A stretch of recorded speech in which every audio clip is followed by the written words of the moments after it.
নমস্কাৰ, অন্য এটি নতুন ভিডিঅ'লৈ আপোনালোকক স্বাগতম জনাইছোঁ।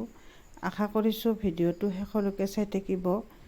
আৰু যদি আপোনালোকে মোৰ চেনেলত নতুনকৈ আহিছে তেনেহ'লে চেনেলটো ছাবস্ক্ৰাইব কৰিব।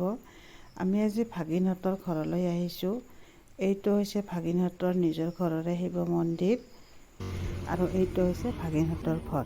আমি প্ৰথমে ভাগিনহঁতৰ ঘৰত আহিয়ে এইটো ৰুমত সোমালোঁ। আমাক বহিবলৈ কৈছিলে, আমি ইয়াত নবহি চিধা ঘৰত সোমালোঁ। মানে আমাৰ ভাগিন ছোৱালীজনীৰ সৰুকৈ 7মহীয়া নিয়ম এটা আছে। সোনকালে ভৰি হাত ধুই মানে পাকঘৰত সোমালোঁ। এইটো হৈছে ভাগিনহঁতৰ পাকঘৰ। সকলোখিনি আমি যোগাৰ আনিছোঁৱে, মানে পাকঘৰটো চাই লৈছোঁ। আৰু এইবিলাক বুট, আপেল, কল, আম সকলোবিলাক গাজি যোগাৰটো আমি ঘৰৰ পৰাই আনিছোঁ। আৰু সোনকালে ঘৰত ঘূৰিও যাব লাগিব, সেইকাৰণে আমি গাজি ভেজালটো এনেকৈ মানে সোনকালে শেষ কৰিম বুলি গোটেইকেইজনে হাতা পাতাকৈ লাগি দিছোঁ। আৰু এইফালে এই তিনিজনী হৈছে মোৰ জা আৰু এইজনী হৈছে ভাগিন ছোৱালী। গোটেইকেইজনীয়ে নিজৰ নিজৰ কাম কৰি আছে। কোনোবাই যেতিয়া আঞ্জা কাটিছে, কোনোবাই এনেকৈ চাহৰ লগত খোৱা মিঠাইবিলাক যোগাৰ কৰি দিছে। মুঠতে কোনেও এনে থকা নাই। ভাগিন বোৱাৰীজনে আমাক গোটেইকেইজনৰ কাৰণে চাহ বনাই আনিছে। চাহ খাই সকলোৱে মানে নিজৰ নিজৰ কামত লাগি গ'লোঁ। এজনী জাই মোৰ মাছ ভাজিছে আৰু আন এজনীয়ে মাংস বনাইছে আৰু আন এজনীয়ে পটলো ভাজি আছে আৰু একফালে দালি বহাই আছে।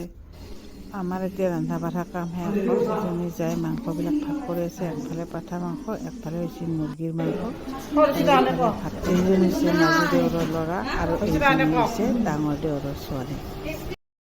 ইয়াতে মোৰ ভাগিন ছোৱালীজনীও ভাত খাই আছে আৰু একেবাৰে কোণাত মোৰ শাহু মাজনীও ভাত খাই আছে। আৰু এইজনী হৈছে মোৰ শাহু মা। ইহঁতক এখন ডাইনিঙত দিছোঁ। আমি আৰু বেলেগ এটা ৰুমত এখন ডাইনিঙত মানে ভণ্টি আৰু ভাগিন বোৱাৰী আৰু আমাৰ জা তিনিজনী আমি এখন ডাইনিঙত বহিলোঁ।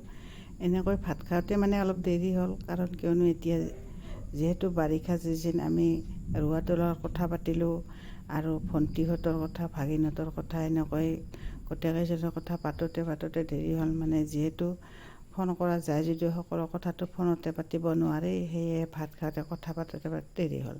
আমি এতিয়া ঘৰত আহিবলৈ ওলালোঁ। এইজনী হৈছে ডাঙৰ ভণ্টি আৰু এইজনী হৈছে ভাগিন ছোৱালী আৰু এইজনী হৈছে মোৰ ভণ্টিৰ দেউৰেকৰ ছোৱালী। এইটো হৈছে ভাগিনহঁতৰ ৰুম। আমি এতিয়া আহিব ওলালোঁ। আমি আহিব ওলাওঁতে অকস্মাত এজাক বৰষুণ আহি দিয়াৰ কাৰণে আমি বেটাৰী গাড়ীতে আহিলোঁ। গতিকে শেষত কৈছোঁ, যদি ভিডিঅ'টো চাই ভাল লাগিছে নিশ্চয় লাইক এটা কৰিব। ধন্যবাদ।